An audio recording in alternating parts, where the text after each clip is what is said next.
ce matin, j'ai voulu contrôler mes niveaux et j'ai vu que je n'avais plus du tout de liquide de refroidissement. Donc heureusement, on est dans une grande ville, donc pour l'instant, je suis bloqué et j'attends qu'on monte mon véhicule sur le pont afin de pouvoir regarder ce qu'il y a.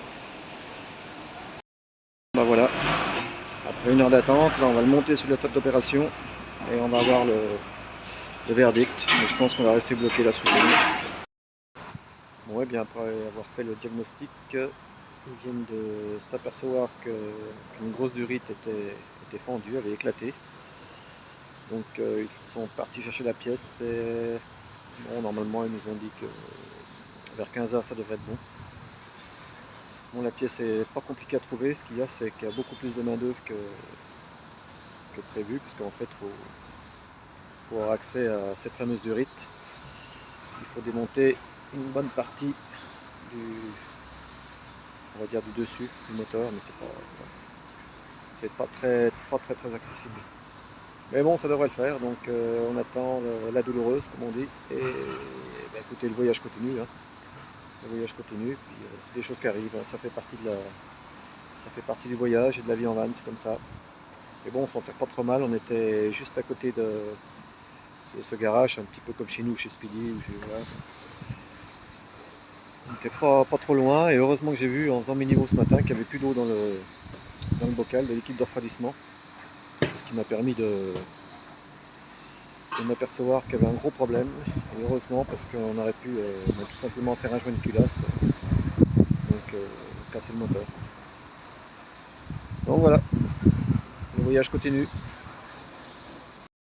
Bon, bien voilà, j'en ai eu pour 148 €. Alors voilà ce qui s'est passé en fait, regardez là, ça c'est le morceau de durite qui a éclaté, en fait c'est le frottement dû aux vibrations du moteur qui petit à petit ont découpé ma durite et l'ont percé. Donc voilà, changement de durite, un peu de main d'œuvre et 148 €. Tout ça fait dans les temps parce que finalement on a dû rester à peu près 6 heures ici. Mais bon, ça va, voilà. Du coup c'est reparti. Comme un malheur n'arrive jamais seul, là on est en train de passer l'aspirateur dans le fourgon, car je me suis aperçu ce matin que le spot où on a dormi était rempli de fourmis, de toutes petites fourmis rouges, et elles ont littéralement infesté le camion. On en avait partout ce matin. Donc là, juste à côté de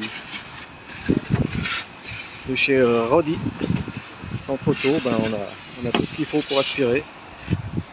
Donc voilà, bon, on va finir par y arriver peut-être quand même, à prendre la route. Et je peux vous dire que les fourmis, mais il y en avait au large. Dans toutes nos affaires, dans le lit, sous les sièges, partout, même vers la batterie, partout. Je me demande comment elles ont fait pour monter dans le camion cette nuit, mais c'est impressionnant.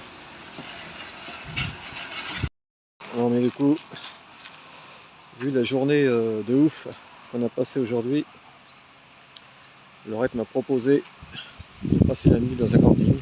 On a trouvé ça sur internet à l'aide de Parkfonite. Et du coup ça nous coûte 8,80 € la nuit, hein, avec les douches, l'électricité, donc il n'y a rien à dire. En plus ce soir, sur le parking en bas, il y a une petite fête avec de la musique et avec 2-3 bières, et c'est reparti mon kiki. Ça va nous faire du bien, ça va nous permettre surtout de décompresser, de lâcher un peu prise, parce que on a eu peur pour la suite du voyage. Donc, mais juste avant d'aller à la fête, on va se faire un petit apéro. Alors regardez, à Playa de Mira, on a acheté cette petite table qui me rappelle un petit peu le style des années 70, 60 même, Formica. Et elle est vraiment pratique parce qu'elle rentre dans le camion et on peut la régler de 2 hauteurs différentes. Donc là on l'a mis en position basse parce qu'au camping il y avait des petits sièges assez sympas pour se reposer. Et on se fait un petit apéro. Ça fait quand même un petit salon. Et sinon pour manger, on la met en position haute, de réglage. Voilà. Donc, on va faire un petit apéro. On va faire un petit salon. Et sinon pour manger, on la met en position haute de réglage. Voilà. Donc, on va faire un petit apéro. On va faire un petit salon. Et sinon pour manger, on la met en position haute de réglage. Voilà. Donc, on va faire un petit apéro. On va faire un petit salon. Et sinon pour manger, on la met en position haute de réglage. Voilà. écran, deuxième écran. Ça nous permet de mettre en position différente.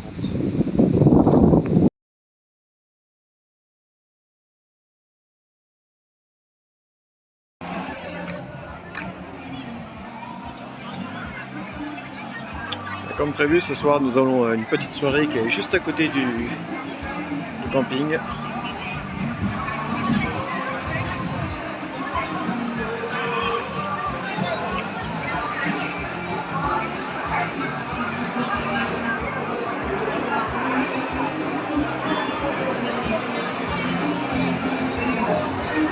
Pas mal de monde ce soir. Le petit village où il y a de l'animation. Je trouve ça génial.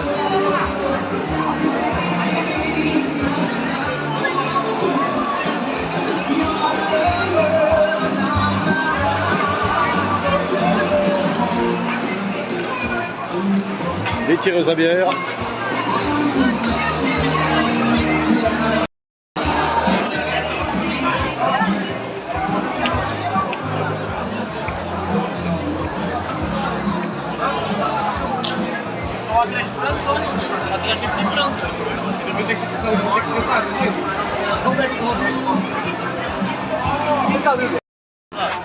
Et à l'envers du décor où ça bosse, ça me rappelle que j'étais en Assos.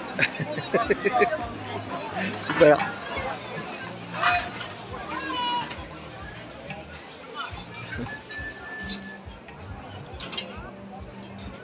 Là, ils ont vraiment monté un chapiteau géant. Il faut dire qu'à cette époque, il y a des fêtes de la musique. Je ne sais pas ce que c'est exactement, mais il y a des fêtes un petit peu partout dans le pays. Dans toutes les villes, il y a des soirées comme ça, des soirées musicales, avec des groupes, avec des voilà, où on fait manger, ou des fêtes de village comme ça. Et ça, c'est vraiment génial.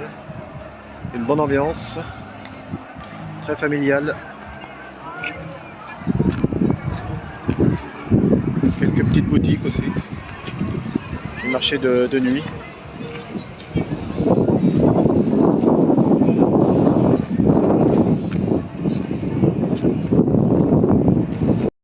Je fais une vidéo sur le chapiteau.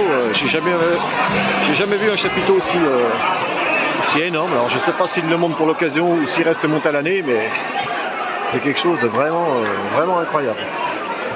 Regardez un petit peu la surface.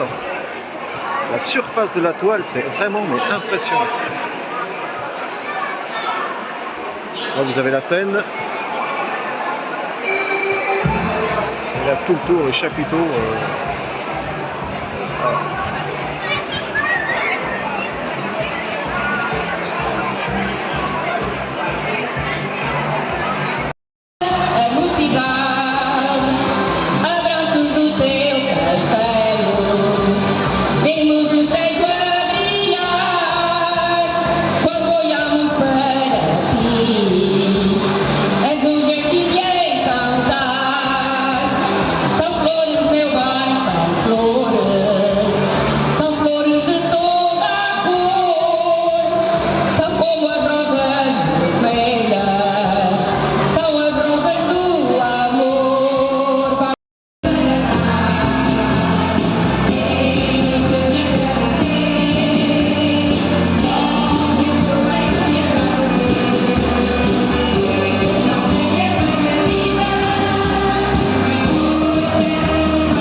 Nous sommes toujours dans la ville d'Arbrantes.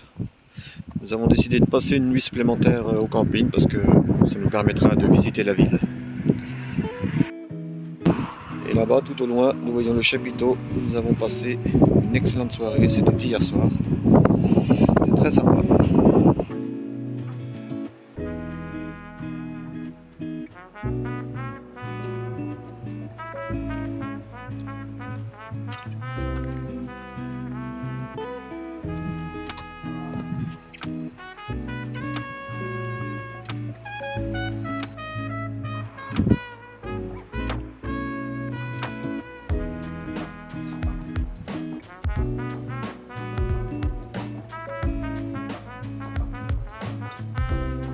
Et là, nous sommes toujours à Arbrantes, nous visitons le château.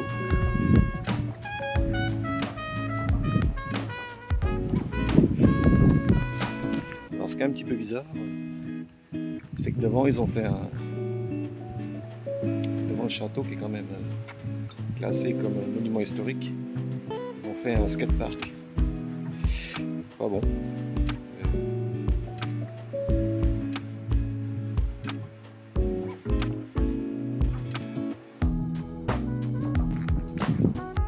Là, nous rentrons pour visiter le château d'Arbrantes.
Tiens, t'étais où?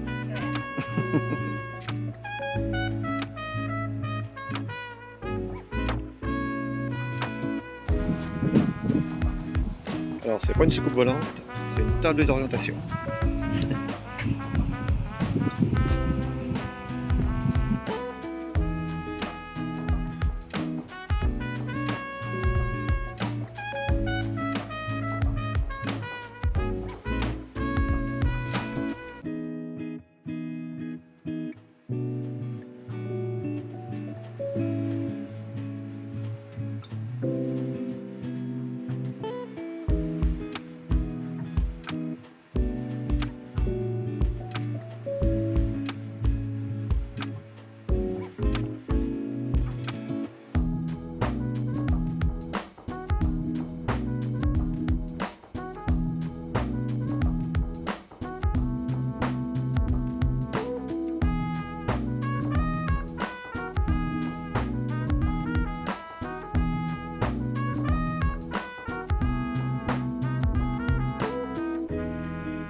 Mes amis, le voyage se complique.